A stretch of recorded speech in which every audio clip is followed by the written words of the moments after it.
இன்னைக்கு பார்த்தீங்கன்னா, நமக்கு ரொம்பவே சோகமான நாள். ஆமா, நேத்து பார்த்தீங்கன்னா, வண்டி கீழ விழுந்துருச்சுங்க. ரொம்பவே மனசு கஷ்டமா இருக்கு. கண்ணாடி, இண்டிகேட்டரு, கிளட்ச் பிடிக்கிற இடம் எல்லாமே உடைஞ்சு போச்சுங்க. நம்ம பைக்கை வச்சு தான் பொழப்பு ஓட்டுவோம். என்ன பண்ணுறது, பைக் சர்வீஸோட கிளம்பியாச்சு. நம்ம பைக் சர்வீஸோட இடத்துக்கு வந்தாச்சு, சர்வீஸ் சென்டருக்கு வந்தாச்சு.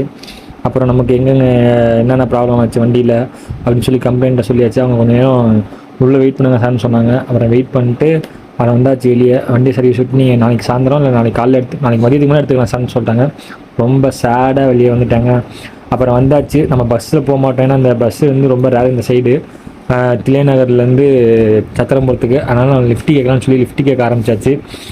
நம்ம பெரும்பாலும் ஹெல்மெட்டை கையில் வச்சுருக்கிறனால நிறைய பேருக்கு தெரியும் நம்ம சர்வீஸ் விட்டு தான் வந்திருக்கோம் அப்படின்னு சொல்லிட்டு லிஃப்ட் கொடுப்பாங்க அப்படின்னு நினச்சி நானும் லிஃப்ட் கேட்டேன். மேக்ஸிமம் நான் லிஃப்ட்டில் போயிருக்கேன் அப்படி.